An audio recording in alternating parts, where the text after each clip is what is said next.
ሁላችንም ጥሩ ቀን ማሳለፍ እንፈልጋለን። ሁላችንም ደስተኛ መሆን እንፈልጋለን። ሁላችንም ሀብታም መሆን እንፈልጋለን።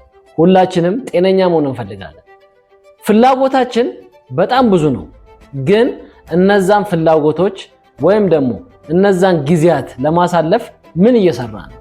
ለምሳሌ ዛሬ ደስተኛ መሆን እንፈልጋለን። አብዛኞቻችን ይሄ መንገድ ይመቸናል። ግን ደስተኛ ለመሆን የሚያስፈልጉ ነገሮችን ግን በአግባቡ ተረድተን ወይም ደግሞ በአግባቡ በመረዳት ምንፈልገው ነገር ላይ ያዋልናቸው አይደለም። ብዙ ሰዎች ደግሞ ይሄ ችግር ደስተኝነትን የሚፈጥረው ዛሬ ላይ ያስቀመጥነው ወይም ዛሬ ላይ የሰራነው ስራ ነው ብሎ ስለሚያምኑ ለነገ ዛሬ በጣም በጥንቃቄ ይጓዛሉ ማለት ነው። እናም ለዚህ ነው ዛሬ ለነገ ላይ ወይም ደግሞ ዛሬ በነገ ላይ ምን አይነት ተጽዕኖ ያደርሳል፣ ምን አይነት ተጽዕኖ ይፈጥራል የሚል ሐሳቦች የሚንሸራሸሩ። ይህ ማስራስ ዩቲዩብ ቻናል። በዚህ ዩቲዩብ ቻናል የተለያዩ ማይንድ ሴት አስተሳሰቦች፣ ስኬት የተመለከቱ ነገሮች፣ ራሳችንን እንዴት መለወጥ እንደምንችልና የለውጥ መንገዶችን በተጨማሪ ያሳያል። ስለዚህም ሰብስክራይብ ካላደረጋችሁ ሰብስክራይብ የምትለዋን በተን፣ ከዛ በተጨማሪ ሐሳብ አስተያየታችንና አዳዲስ ቪዲዮዎች ስለቅ ቶሎ እንዲደርሳችሁ የደውሏን ምልክት በመጫን ቤተሰብ እንድትሆኑ እጋብዛለሁ። ዛሬ ነገ ላይ የሚፈጥረው ተጽዕኖና ዛሬ በትላንትና መነጽሩ ስናየው የሚያስቀምጠንን ቦታ በተመለከተ ነው። ስለዚህ ቱዴይስ ማተር እንላለን። ጠቃሚ ስለሚሆን ሁላችሁም ቪዲዮውን እስከመጨረሻው እንድትመለከቱት እጋብዛለሁ። ብዙውን ጊዜ ስኬትን ሁላችንም ባይባል በአብዛኞቻችን አረዳዳችን የተለያየ ነው። በዚህ ፕሮግራማችን ላይ 9 የስኬት ኢንኮሬክት አንደርስታንዲንግ የሚሉትን ነጥቦች እናያለን። ይህም በማየታችን ስኬትን ከአሁኑ ህይወታችን ጋር፣ ስኬትን ከምንኖረው ህይወት ጋር፣ ስኬትን ከዛሬ ጋር እንዴት እንደሚገናኝና የተንሸዋረሩ ወይም ደግሞ ኢንኮሬክት የሆኑ አስተሳሰቦችን ለማረምና ወደፊት ደግሞ የተሻለ ማንነት እንድንገነባ የሚረዱ ነጥቦች እናያለን ማለት ነው። የመጀመሪያው we believe success is impossible so we criticize it ይላል። ይሄ ምን ማለት ነው? ሰክሰስ እንደማይቻል አምነን ስለዚህ እሱን የማጣጣል ሁኔታ ውስጥ እንገባለን ማለት ነው። ብዙውን ጊዜ ሰክሰስፉል ለመሆን ወይም ውጤታማ ለመሆን በስራችንም በሂደታችንም በትምህርታችንም እንሞክርና ያ ነገር አልሳካ ሲለን ሰክሰስን የማጣጣል ወይም ደግሞ እኔ እኮ አልፈልግም ስኬታማ መሆን፣ በጣም ነው የሚጨንቀኝ፣ ስኬታማ መሆን አያስደስተኝም፣ ጫናው ይበዛብኛል የሚል ሐሳብ የሚያመጡ ብዙ ሰዎች አሉ። ለዚህ እንደ ምሳሌ የምጠቀመው የቀድሞ ጠቅላይ ሚኒስትር መለስ ዜናዊ ያሉትን ነው። የሁለት ገበሬዎች ታሪክ መቼስ ትዝ ይላቸዋል። አንደኛው በጣም ሀብታም ገበሬ ሲሆን አንደኛው ደግሞ በጣም ደሃ ነው።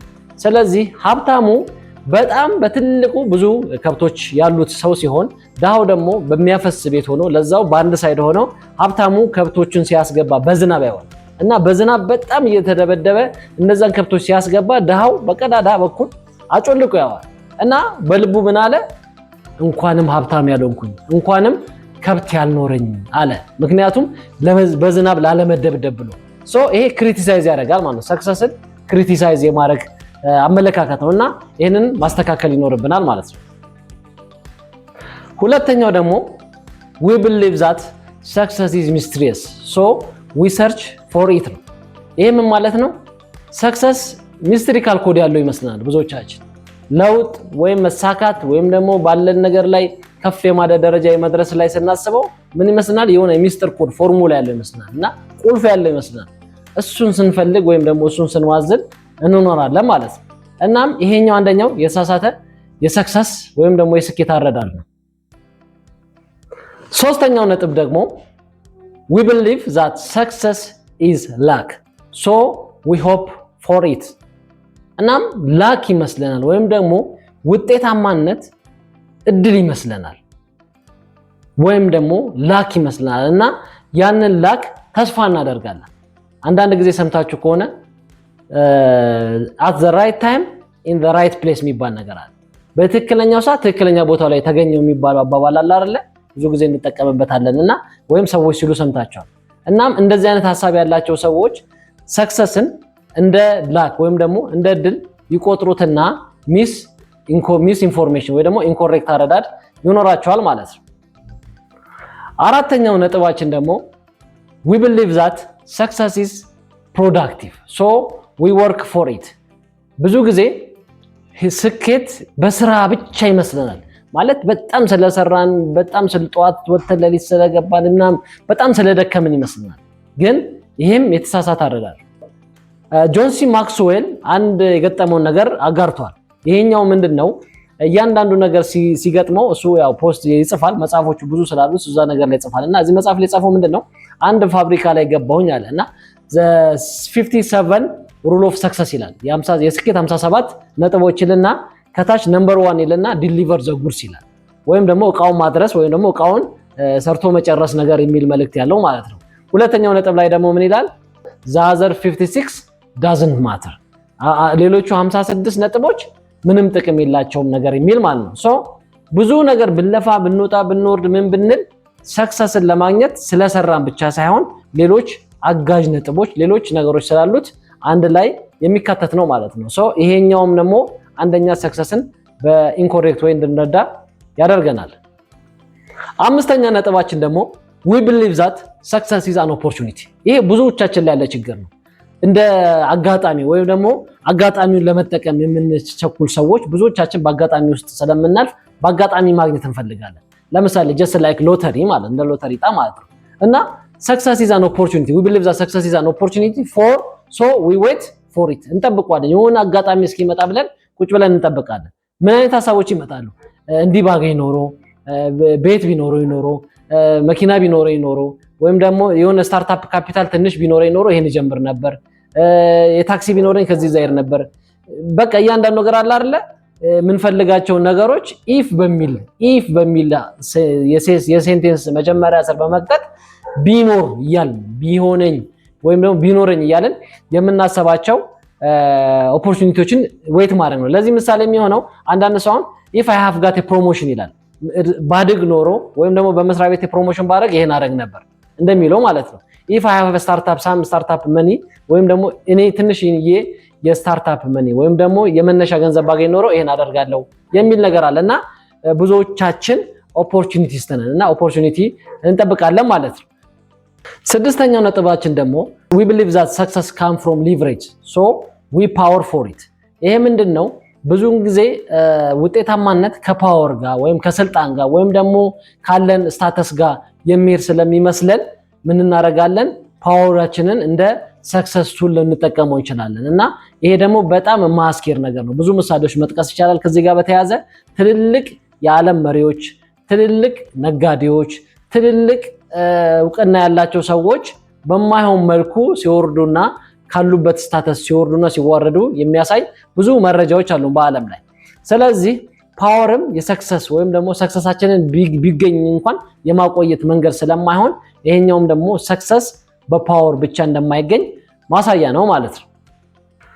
ሰባተኛ ነጥባችን ላይ ደርሰናል። ይሄውም ሰክሰስን ኢንኮሬክትሊ እንዴት አንደርስታንድ እንዳደረግነውና የዛሬ ህይወታችንን ወይም ደግሞ ዛሬን ለነገ የሚያበላሽብን ምክንያትን እየገለጽን ነው።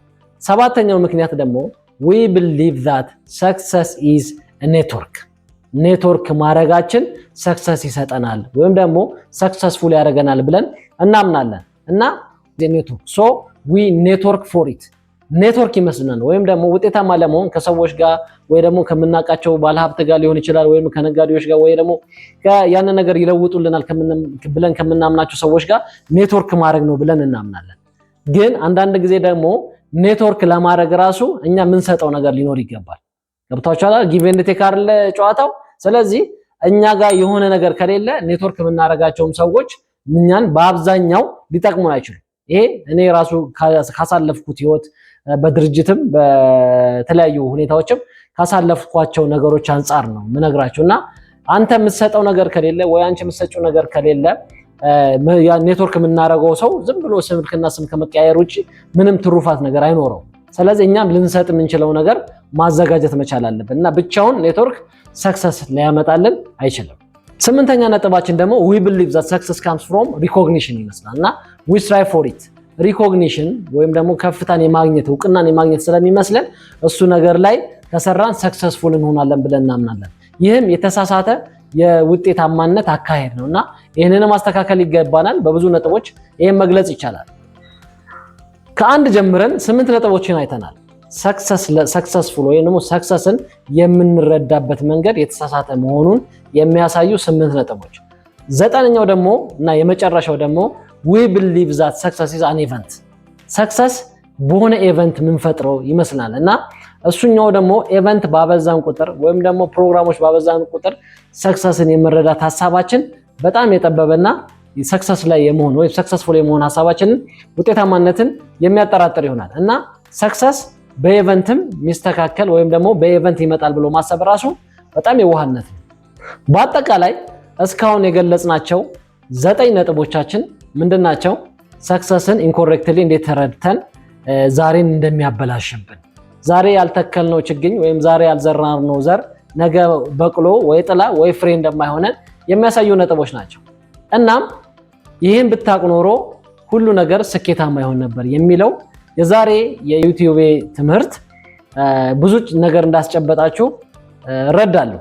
እናም እነዚህ ነጥቦች ካስተካከልን የምንፈልገው ነገር ላይ ቢያንስ መጠጋት እንችላለን። ሌሎች ነገሮችን ብዙ ነገሮች ቢኖሩ success is always depend on today success በዛሬ ላይ ብቻ ነው የቆመው። በትላንት ላይ አልቆመም፣ በነገም ላይ አይቆምም። ምክንያቱም ትላንትና ያለፈ ታሪክ ነው፣ ያለፈ ነገር ነው። ብዙዎቻችን ትላንት ላይ ቁጭ ብለን ምንቆዝም ሰዎች አለን፣ በደስታም ሆነ የሀዘን ስሜት ይዘን ማለት ነው። ነገ ደግሞ የማናውቀው ነው። እንኑርበት አንኑርበት፣ ይሳካልን አይሳካልን ምናውቀው ነገር የለም። ስለዚህ እጃችን ላይ ያለው ግን ዛሬ ስለሆነ ዛሬን ቅድም በጠቀስኳቸው 9 ነጥቦችን የእውነት እየሰራንባቸው ዛሬን ካስተካከልን የነገ ህይወታችንን በጣም በብሩህ መንገድ እንቀርጻለን። ያለፈውን ደግሞ ትዝታም ያለፈውን ደግሞ ሀዘንም ያለፈውንም ደግሞ ፍቅር የመግለጽና እሱን እንደነበረ እንደ ትዝታ የማቆየት አቅም ይኖረናል ማለት ነው። ስለዚህ we must have to strive today ዛሬ ያንተ ነው፣ ዛሬ ያንቺ ነው፣ ዛሬ የሁላችንም ነው። ስለዚህ ሁሉም ነገር ዛሬ እንጀምር። የዛሬ ቪዲዮዬ እዚህ ጋር ያበቃል። በሚቀጥለው ቪዲዮ እስክንገናኝ ድረስ መልካሙን እመኝላችኋለሁ። ሰላም።